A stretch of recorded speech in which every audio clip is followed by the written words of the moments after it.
नमिता बचपन से ही जिद्दी और मुंह फट थी और यदि कोई उसे कुछ कहता तो वो लड़ने पर उतारू हो जाती। उसकी शादी रमन नाम के लड़के से होती है जिसके घर में माँ, पिताजी, भाई, भाभी और एक छोटा भाई, कुल 6 सदस्य थे। छोटी बहू, इसे तुम अपना ही घर समझो। हाँ नमिता, मुझे अपनी बड़ी बहन समझो। किसी चीज की जरूरत हो तो मुझसे कहना। फिल्मी डायलॉग। कुछ कहा भाभी? नहीं तो बस मैं थकी हूँ तो थोड़ी देर आराम करना चाहती हूँ। ठीक है बहू, तुम आराम करो, बाद में बात करते हैं। कुछ दिन बाद उसने रमन से कहा, सुनिए जी, मुझे ये भीड़ भाड़ बिल्कुल पसंद नहीं। क्यों ना हम उस रूम में चले जो आपकी कंपनी ने प्रोवाइड किया है। भीड़ भाड़? हाँ जी। अरे सब अपने ही तो हैं, मुझे तो भीड़ जैसा कुछ नहीं लगता। आपको आदत हो गई होगी इतने लोगों में, पर मुझे तो घबराहट होती है, चौल वाली फीलिंग आती है जी मुझे। सुनो नमिता, मैं अपना परिवार छोड़कर कहीं नहीं जाने वाला। हाँ, अगर तुम्हें नहीं जम रहा तो तुम अपने मायके जा सकती हो। ये तो श्रवण कुमार है, ऐसे बात नहीं मानने वाले। कोई और जुगत लगानी पड़ेगी। अगले दिन वो सब्जी में ढेर सारा नमक डाल देती है। सबसे पहले देवर खाना खाता है। अब छोटी भाभी, मुझे कॉलेज के लिए लेट हो रहा है, जल्दी खाना दो ना। जैसे मैं इनकी कूक हूँ। लीजिए, खाइए। सब्जी में कितना नमक है? तभी मनीषा वहां आती है। क्या हुआ जतीन? भाभी, सब्जी में तो देखो कितना नमक है, शिकायत करते हुए जतीन बोला। 2 मिनट रुको। मनीषा आटे की गोलियां बनाकर डालती है और सब्जी को फिर से गर्म करके लाती है। अब खाओ भला। अब ठीक है भाभी। भाभी, मुझे आइडिया नहीं है ना, इतने सारे लोगों का खाना कभी बनाया नहीं ना मैंने। कोई बात नहीं, धीरे धीरे आ जाएगा। एक बार माँ जी पूजा कर रही थी और मनीषा वहीं बैठी हुई सब्जियां काट रही थी। नमिता झुंझलाते हुए डस्टिंग कर रही थी। अभी शादी को 6 महीने नहीं हुए और मुझे तो नौकरानी ही समझ लिया है। ये लो, ये लो। नमिता ने जानबूझकर टेबल पर रखा बहुत खूबसूरत कांच का फ्लावर पॉट तोड़ दिया। आवाज सुनकर माँ जी बोली, क्या हुआ?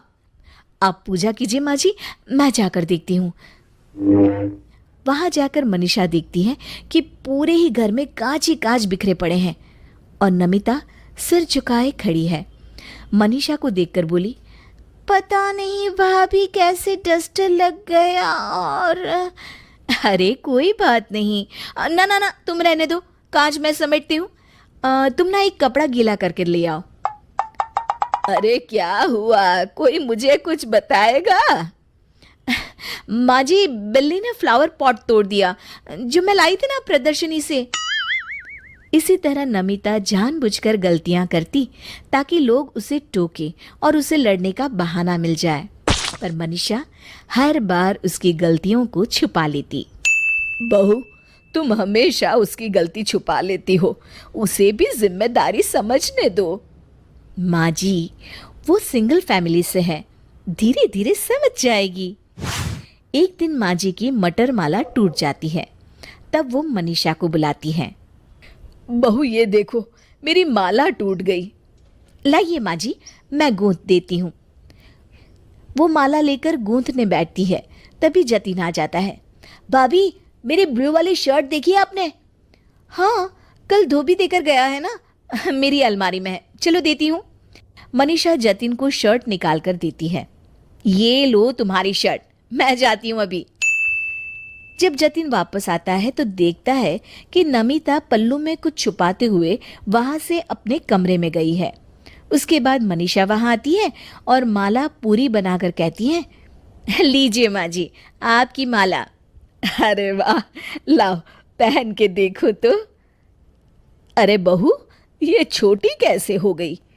माँ जी देखो तो। पता नहीं, लाइए तो मोती गिन कर देखती हूँ। मनीषा ने मोती गिनकर देखे तो उसमें 6 मोती कम मिले, पर उसने कहा, माँ जी, मोती तो पूरे हैं, शायद ये धागा ही खराब है। अच्छा, मैं ना अभी जाकर बाजार से अच्छा वाला धागा ले आती हूँ और माला फिर से बना देती हूँ। ये कहकर वो बाजार चली जाती है। थोड़ी देर बाद, ये लीजिए माँ जी आपकी माला, अब पहनकर दिखाइए कैसी है।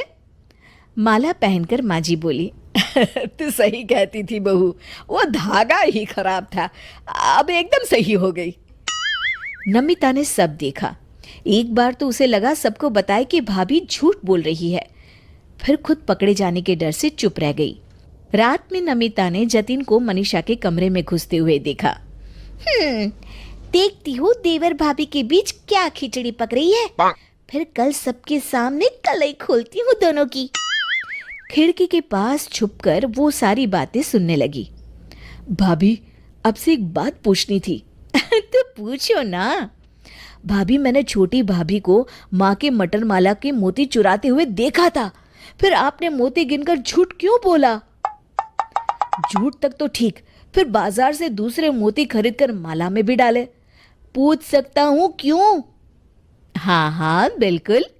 देखो, नमिता यहाँ नहीं है, ये तो हम देख ही रहे हैं कि वो नए माहौल में खुद को एडजस्ट नहीं कर पा रही। उसे प्यार और अपनेपन की अतिरिक्त आवश्यकता है, फिर वो भी इस घर को अपना लेगी। भाभी, यू आर ग्रेट। और हाँ, अगर ये बात किसी और को बताई तो मैं तुमसे कभी बात नहीं करूंगी, समझे? ठीक है भाभी, गुड नाइट। Good night. ये देखकर नमिता को बहुत शर्म आई और वो मोती लेकर जेठानी के पास गई।